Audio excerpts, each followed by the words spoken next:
Hello friends, आज आपण पाहणार आहोत इंट्रोडक्शन टू ट्रिग्नोमेट्री. या चॅप्टरमध्ये आपण शिकणार आहोत काही ट्रिग्नोमेट्रिक रेशोज. आणि हे जे रेशोज आहेत हे रेशोज आपण राईट अँगल ट्रायंगलमध्ये शोधणार आहोत. सपोज आपल्याकडे एक राईट अँगल ट्रायंगल आहे ABC which is right angled at A. मग या राईट अँगल ट्रायंगल मध्ये जर समजा आपण अँगल ABC हा थीटा घेतला तर या राईट अँगल ट्रायंगलच्या साइड्स कोणकोणत्या आहेत? AB एक साइड आहे, BC साइड आहे आणि AC ही साइड आहे. मग आपण BC या साइडला आपण हायपोटेन्युअस म्हणतो कारण the side opposite to right angle is called hypotenuse. म्हणजे ही हायपोटेन्युअस आहे BC. आणि समजा अँगल ABC हा जो अँगल आहे आपण अँगल घेतलेला आहे थीटा. मग आपण AB या साइडला आपण एकतर बेस म्हणतो किंवा आता आपण म्हणू ही जी AB साइड आहे ही साइड आहे adjacent side to this angle theta. In the same way AC जी साइड आहे ही AC साइडला आपण काय म्हणतो? या राईट अँगल ट्रायंगलची अल्टिट्यूड किंवा हाईट म्हणतो. आता आपण म्हणणार आहोत ही जी AC साइड आहे ही AC साइड आहे opposite side to angle theta. हा जो अँगल थीटा आहे या अँगल थीटाची ही काय आहे?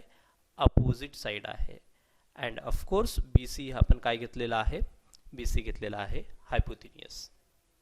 मग आता आपल्याला या साइडचे रेशोज, पॉसिबल रेशोज आपल्याला फाइंड करता येतील.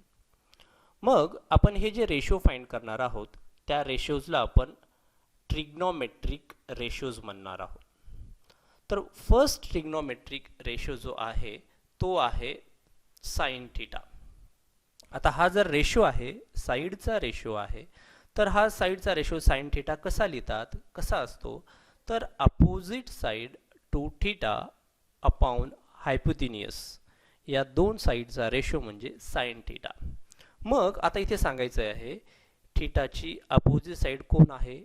थीटाची अपोजिट साइड आहे AC अपॉन या राईट अँगल ट्रायंगल मध्ये व्हॉट इज हायपोटेन्युअस? हायपोटेन्युअस आहे BC. म्हणजे या इथे आपण साइन थीटा जो रेशो घेतलेला आहे तो रेशो कोणाचा घेतलेला आहे? थीटाची अपोजिट साइड अपॉन हायपोटेन्युअस.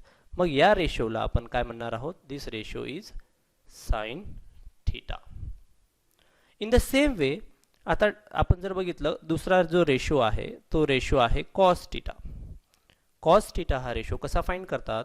तर ॲडजसंट साइड टू थीटा अपॉन हायपोटेन्युअस. आता या राईट अँगल ट्रायंगलमध्ये थीटाची ॲडजसंट साइड आपण काय घेतोय? आपण थीटाची ॲडजसंट साइड घेतोय AB अपॉन हायपोटेन्युअस काय आहे? हायपोटेन्युअस आहे BC. म्हणजे हा रेशो म्हणजे कोणता रेशो आहे? हा रेशो म्हणजे cos theta. In the same way third ratio will be in the same way the third ratio is tan theta. आणि हा जो टॅन थीटा रेशो आहे हा टॅन थीटा रेशो कसा फाइंड करतात? तर opposite side to theta upon adjacent side to theta. मग टॅन थीटा जर हा रेशो आपल्याला फाइंड करायचा असेल तर या राईट अँगल ट्रायंगलमध्ये आपण कोणत्या दोन साइडचा रेशो घेणार आहोत? थीटाची अपोजिट साइड. थीटाची अपोजिट साइड कोण आहे? थीटाची अपोजिट साइड आहे AC अपॉन ॲडजसंट साइड आहे AB. So this ratio is called tan theta. हा जो तिसरा रेशो आहे तो टॅन थीटा रेशो आहे. Next comes cosec theta. Cosec theta हा जर रेशो बघितला तर तो साइन थीटाच्या एक्झॅक्टली अपोजिट आहे. एक्झॅक्टली अपोजिट आहे म्हणजे काय होईल? इथे साइन थीटामध्ये अपोजिट साइड टू थीटा म्हटलेला आहे अपॉन हायपोटेन्युअस घेतलेला आहे. म्हणजे कोसेक थीटा हा काय होईल? याच्या अपोजिट म्हणजे hypotenuse upon opposite side to theta. मग हायपोटेन्युअस काय आहे? BC आणि अपोजिट साईड काय आहे तर ती आहे ए सी. म्हणजे हा जो रेशो आपण घेणार आहोत या रेशोला आपण म्हणणार आहोत कोसेक थीटा.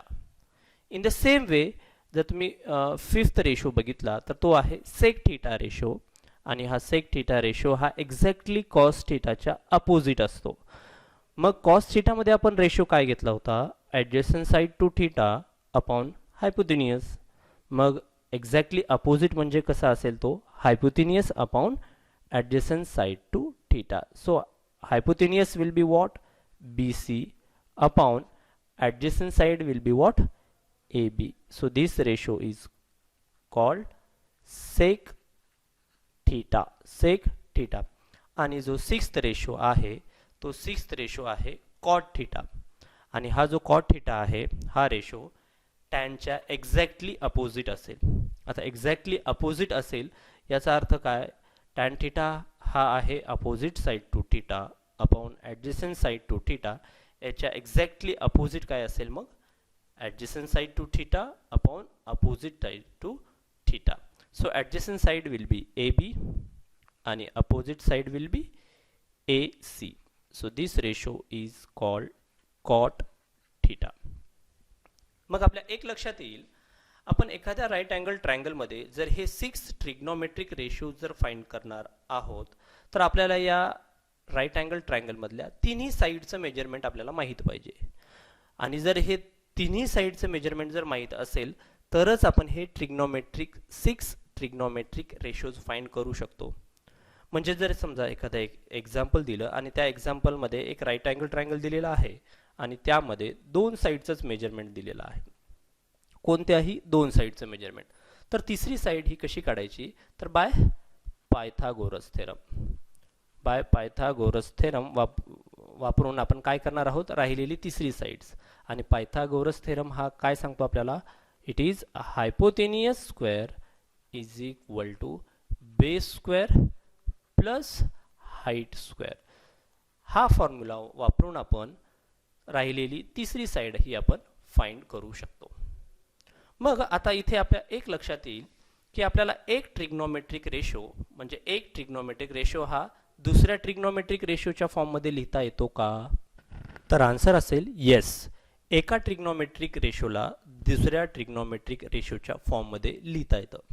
जसं आता आपण म्हटलं होतं की साइन थीटा आणि कोसेक थीटा हे एक्झॅक्टली कसे आहेत, एकमेकाच्या अपोजिट आहेत, साइन थीटा आणि कोसेक थीटा. तर मग आपण कोसेक थीटाला आपण असं लिहू शकतो, it is equal to 1 upon sine theta. In the same way आपण सेक थीटा हा जो रेशो आहे हा रेशो आपण दुसरा ट्रिग्नोमेट्रिक रेशो वापरून लिहिता येतो का, तर यस हा लिहिता येतो. आणि सेक थीटा हा नेहमी काय असतो 1 upon cos theta. In the same way tan theta आपल्याला कॉट थीटा वापरून सुद्धा लिहिता येतो आणि it is equal to 1 upon cot theta. आणि कॉट थीटाला आपण टॅन थीटाच्या फॉर्ममध्ये पण लिहिता येतं आपल्याला 1 अपॉन टॅन थीटा. आणि अजून एकदा हा जो टॅन थीटा आहे हा टॅन थीटा आपल्याला कॉट थीटाच्या फॉर्ममध्ये तर लिहिता आलाच, पण हा टॅन थीटा आपल्याला असा पण लिहिता येतो, tan theta is equal to sine theta upon cos theta. And in the same way cot theta सुद्धा आपल्याला साइन आणि कॉस वापरून लिहिता येतो आणि it is equal to cos theta upon sine theta.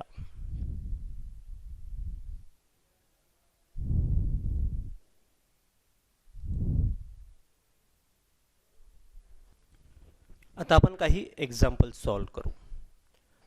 आता या एक्झाम्पलमध्ये आपल्याला एक फिगर दिलेली आहे आणि या फिगरमध्ये आपल्याला हा रेशो दिलेला आहे, sine of theta is equal to 3/5. Find the values of other trigonometric ratios. आणि आपल्याला माहिती आहेत एकूण 6 ट्रिग्नोमेट्रिक रेशोज आहेत. त्या 6 ट्रिग्नोमेट्रिक रेशोमध्ये आपल्याला एक रेशो दिलेला आहे sine theta is equal to 3/5. आता तुम्ही बघितलं साइन थीटा ही जर हा अँगल बघितला तर साइन थिटा अँगल आपल्याला काय सांगतो? साइन थिटा म्हणजे हा रेशो कोणता रेशो असतो? तर अपोजिट साइड अपॉन हायपोथिनियस. म्हणजे तुमच्या लक्षात येईल की आपल्याला हा जो रेशो दिलेला आहे या रेशोमध्ये आपल्याला अपोजिट साइड काय घ्यावी लागणार आहे? 3/5 हा रेशो दिलेला आहे, म्हणजे ही साइड आपल्याला घ्यावं लागणार आहे 3k आणि हायपोथिनियस आपल्याला काय घ्यावं लागणार आहे? 5k. ओके, कारण हा रेशो दिलेला आहे आणि हा समजा रेशो 3/5 हा जर रेशो आपण इज इक्वल टू k घेतला, ओके, हा रेशो, तर हा रेशो दिल्यामुळं आपण अपोजिट साइड ही 3k घेणार आहोत आणि हायपोथिनियस आपण 5k घेणार आहोत. आपण आता राहिलेल्या 5 ट्रिग्नोमेट्रिक रेशोची जर व्हॅल्यू फाइंड करायची असेल तर आपल्याला अगोदर या तिन्ही साइड माहीत असणं आवश्यक आहे. पण इथे आपल्याला फक्त दोनच व्हॅल्यूज माहिती आहेत. तिसरी व्हॅल्यू आपण कशी फाइंड करू शकतो? By Pythagoras theorem. By Pythagoras theorem. By Pythagoras theorem. आता पायथागोरस थेरम काय सांगतो? Hypotenuse square is equal to म्हणजे AC square is equal to base square plus height square. Height is AB square. मग it is equal to base हा आपण BC जशाच्या तसा ठेवला आणि AB किती आहे? AB दिलेला आहे 3k स्क्वेअर आणि AC दिलेला आहे 5k स्क्वेअर. आता 5k स्क्वेअरचं 5kचा होल स्क्वेअर जर घेतला तर हा येतो 25k square equals to BC square plus 9k square. मग आता आपण जर BC स्क्वेअरचीच व्हॅल्यू फाइंड करायची आहे, आपल्याला BCची व्हॅल्यू फाइंड करायची आहे, तर आपण काय करू? BC square is equal to 25k square आणि हा प्लस 9k स्क्वेअर जर आपण या साईडला आणला तर 9 minus 9k square. So this will be 16k square. BC square is equal to 16k square. तर BC is equal to 4k. आपल्याला BC म्हणजे बेस, आपल्या राईट अँगल ट्रायंगलचा बेस किती झाला मग आता? 4k. नाव आता आपण काय करू शकतो? आपण राहिलेल्या 6 ट्रिग्नोमेट्रिक रेशोजची व्हॅल्यूज फाइंड करू शकतो. आपला जो फर्स्ट दिलेला आहे आपल्याला sine theta is equal to 3/5 दिलेला आहे आणि आपण आताच बघितलं का साइन थिटा आणि कोसेक थिटा हे एकमेकाच्या अपोजिट असतात. तर आपण लगेच कोसेक थिटा पण लिहू शकतो. कोसेक थिटा काय येतो? Cosec theta is equal to हा साइन थिटाच्या एक्झॅक्टली अपोजिट म्हणजे काय होईल? हा 5/3. नेक्स्ट कम्स आपल्याला पाहिजे आता कॉस थिटा. आता कॉस थिटा हा रेशो काय असतो? ॲडजसंट साइड टू थिटा. आता थिटाचे ॲडजसंट साइड म्हणजे कोण आहे? BC upon hypotenuse. हायपोथिनियस किती आहे? AC. आणि आता आपण व्हॅल्यूज फाइंड केलेले आहेत सर्व. तर BC आहे 4k अपॉन AC आहे 5k. तर k gets cancel. It is 4/5. Cos थिटाची व्हॅल्यू आलेली आहे 4/5 आणि आपल्याला माहिती आहे कॉसच्या एक्झॅक्टली अपोजिट कोण असतो? Sec theta.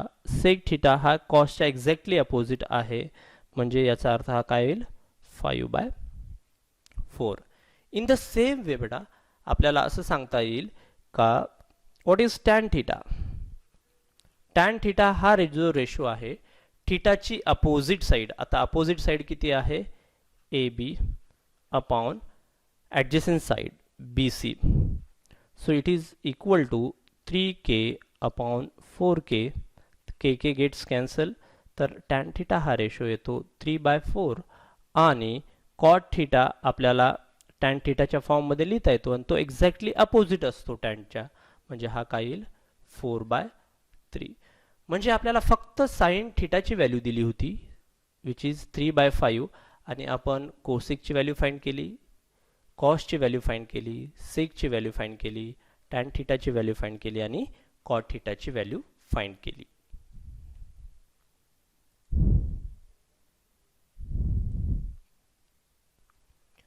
नाऊ आता आपण नेक्स्ट एक्झाम्पल बघू आणि या एक्झाम्पलमध्ये काय म्हटलेलं आहे? If angle B and angle Q are acute angles such that sin B is equal to sin Q.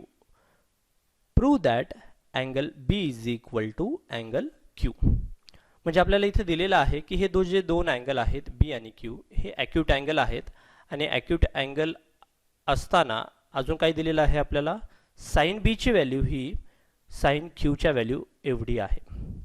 मग जर असं असेल तर आपल्याला प्रूव्ह करायचं आहे angle B is equal to angle Q, हे आपल्याला प्रूव्ह करायचं आहे. तर आपण काय करू, आपण एक फिगर काढली. या फिगरमध्ये दोन ट्रायंगल घेतलेले आहेत. दोन्ही ट्रायंगलमध्ये आपल्याला त्यांनी सुरुवात अशी दिलेली आहे की हे जे दोन अँगल्स आहेत हे दोन अँगल्स कसे आहेत, ॲक्यूट अँगल आपण घेतलेले आहेत. तर आपण एक पाहू शकतो इथे का साइन बी आणि साइन क्यू हे इक्वल दिलेले आहेत. तर आपण काय करू, इन राईट ट्रायंगल्स, आता आपल्याकडे दोन राईट ट्रायंगल्स आहेत. कोणकोणते राईट ट्रायंगल्स आहेत, in right triangles, triangle A C B and P R Q, या दोन ट्रायंगलमध्ये जर आपण हे रेशो फाइंड केले, कोणते ratio, sine B. Sine B ratio काय सांगतो, साइन बी रेशो हा सांगतो का opposite side upon hypotenuse. So what is opposite side, first ट्रायंगलमध्ये अपोजिट साइड आहे A C upon hypotenuse, hypotenuse is A B. आणि similarly what is sine Q, दुसऱ्या ट्रायंगलमध्ये बघाल तुम्ही तर दुसऱ्या ट्रायंगलमध्ये साइन क्यू हा काय होईल, मग अपोजिट साइड कोण येईल, P R upon hypotenuse that is P Q. It is given that, आपल्याला काय दिलेलं त्यांनी की ही साइन बी आणि साइन क्यू या व्हॅल्यू इक्वल आहेत. It is given that sine B ही जी व्हॅल्यू आहे ही साइन क्यू च्या इक्वल आहे. ओके, आता आपण जर इक्वल आहे असं जर लिहिलं तर मग साइन बी काय आहे, A C upon A B will be equal to काय होईल, मग साइन क्यू म्हणजे P R upon P Q होईल. ओके, तर आपण हा जो रेशो, ह्या ज्या दोन व्हॅल्यूज दिलेल्या आहेत हे आपल्याला असं पण लिहिता येईल. What we will do, we will interchange A B and P Q, P R. मग जर A C upon P R इकडे आणला तर हा काय होईल, मग A C upon P Q. Okay, A C upon, so interchange केल्यामुळे काय होईल, दिस इज ए सी इथे एक मिनिट, इथे काय येईल, मग इथे जर इंटरचेंज झाला तर ए बी होईल. ओके, आणि हा रेशो आपण समजा या रेशोला आपण के म्हटलं कारण हा इक्वल रेशो आहे म्हणतात आणि याला इक्वेशन आपण 1 म्हणू.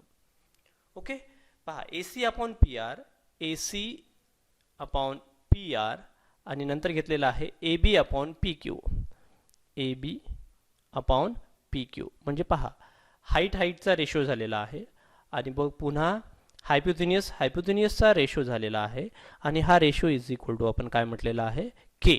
तो फिक्स रेशो समजा के आहे आणि याला आपण इक्वेशन 1 म्हटलेला आहे.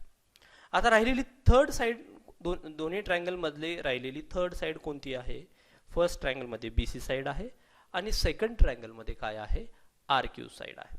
तर आपण काय करू, या ज्या साइड्स आहेत या साइड सुद्धा आपण फाइंड करू. आता जर तुम्ही पायथागोरस थेरम वापरला फर्स्ट ट्रायंगल मध्ये तर बी सी ही जी बेस व्हॅल्यू आहे ही येते under root A B square minus A C square. तुम्ही पायथागोरस थेरम वापरू शकता. In the same way R Q ही जी व्हॅल्यू आहे, आर क्यू म्हणा किंवा क्यू आर ही जी व्हॅल्यू आहे ही व्हॅल्यू तुम्हाला पायथागोरस थेरम वापरून कशी लिहिता येईल, it can be written as P Q square minus P R square. Okay, आता आपल्याला ज्या ट्रायंगल्सच्या दोन साइड्स होत्या त्या दोन साइड्सची पण आपण व्हॅल्यू फाइंड केलेली आहे. आता आपण काय करू, यांचा रेशो घेऊ. आपण रेशो काय, B C upon Q R हा जर रेशो घेतला तर हा रेशो काय येईल पहा. आपण जर व्हॅल्यू सबस्टिट्यूट केल्या, बी सीची व्हॅल्यू आहे A B square minus A C square upon square root P Q square minus P R square. मग आपल्या लक्षात येईल ए बीची व्हॅल्यू आपल्याला काय लिहिता येईल. ए बीची व्हॅल्यू आपल्याला लिहिता येईल, बघा बरं, इथं ए बी स्क्वेअर दिलेला आहे, तर इथं जर ए बीची जर आपण व्हॅल्यू काढली तर या इक्वॅलिटीवरून जर ए बीची व्हॅल्यू फाइंड केली तर काय येतं, this gives A B is equal to K times P Q. पण आपल्याला ए बी स्क्वेअर म्हटलेला आहे, तर आपल्याला असं लिहिता येईल स्क्वेअर रूट ए बीच्या ऐवजी K square P Q square minus, आणि आता जी ही व्हॅल्यू आहे ए सी स्क्वेअरची व्हॅल्यू आपल्याला काय लिहिता येईल. इथं जर बघितलं हा रेशो आपण केच घेतला तर ए सीची व्हॅल्यू काय लिहिता येईल आपल्याला, K times P R. Okay, तर याचा स्क्वेअर आहे म्हणजे K square P R square upon square root P Q जशाल तसा P Q square minus P R square.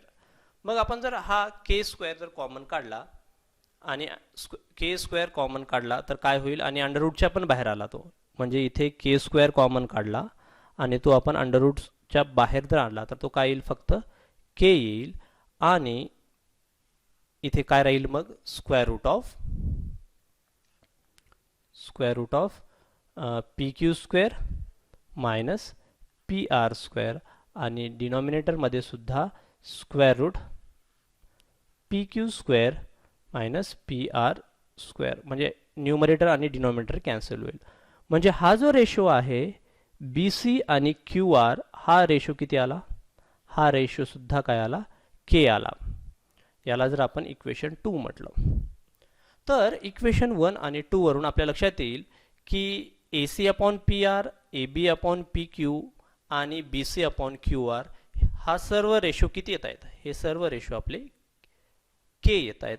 मग याचा अर्थ आपण असं लिहू शकतो का A B A C upon P R is equal to A B upon P Q is equal to B C upon Q R, आणि हे सर्व रेशो इक्वल्स टू के आले. म्हणजे ऑल साइड्स, या सर्व sides, all sides are in proportion. जर या सर्व साइड इन प्रपोर्शन असतील याचा अर्थ हे जे दोन ट्रायंगल आहेत, कोणते दोन triangle, triangle A B C आणि ट्रायंगल पी क्यू आर, हे जे दोन ट्रायंगल आहेत हे दोन ट्रायंगल काय होतात, सिमिलर होतात. जर साइड्स या प्रपोर्शन मध्ये असतील, ऑल साइड्स जर प्रपोर्शन मध्ये असतील तर triangle A B C will be similar to triangle P Q R, आणि जर दोन ट्रायंगल जर सिमिलर असतील तर त्यांचे करस्पॉन्डिंग अँगल्स सुद्धा कसे असतात, इक्वल असतात. म्हणजेच angle B will be equal to angle Q. Okay, reason काय आहे, रिझन एकच आहे, सिन्स हे दोन ट्रायंगल कसे आहेत, सिमिलर आहेत, आणि जर दोन ट्रायंगल सिमिलर असतील तर त्याचे करस्पॉन्डिंग अँगल सुद्धा कसे असतात, इक्वल असतात. नेक्स्ट एक्झाम्पल, एक एक्झाम्पल दिलेलं आहे आपल्याला. Consider triangle A C B is a right angle triangle which is right angled at C, C ला राईट अँगल आहे, in which A B side दिलेली आहे, A B side is 29 units आणि B C side दिलेली आहे, ती दिलेली आहे 21 युनिट्स, आणि आपल्याला जो अँगल दिलेला आहे अँगल ए बी सी हा थीटा दिलेला आहे. तर आपल्याला या दोन व्हॅल्यूज फाइंड करायच्या आहेत. तर या दोन साइन आणि कॉस दिलेला आहे इथे, आणि साइन जर तुम्ही बघितलं तर अपोजिट साइड असते, अपोजिट साइड अपॉन हायपोटेन्यूस असतं. तर तुम्ही थीटा बघितलं तर थीटाची अपोजिट साइड ही ए सी आहे, जी आपल्याला सध्या तरी माहीत नाही. सो आपण ती व्हॅल्यू आपण फाइंड करू बाय युजिंग पायथागोरस थेरम. जोपर्यंत आपल्याला राईट अँगल ट्रायंगलच्या तिन्ही साइड माहीत होत नाही तोपर्यंत आपण ट्रिग्नोमेट्रिक रेशोज आपण फाइंड करू शकत नाही. काही ट्रिग्नोमेट्रिक रेशोज फाइंड करता येतात, पण आपल्याला जर 6 ट्रिग्नोमेट्रिक रेशोज जर फाइंड करायचे असतील तर आपल्याला ट्रायंगलच्या 3 साइड्स माहीत असणं आवश्यक आहे. So bye Pythagoras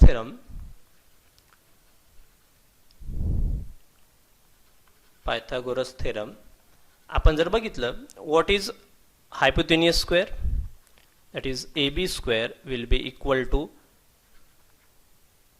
AC square height square plus base square, that is BC square.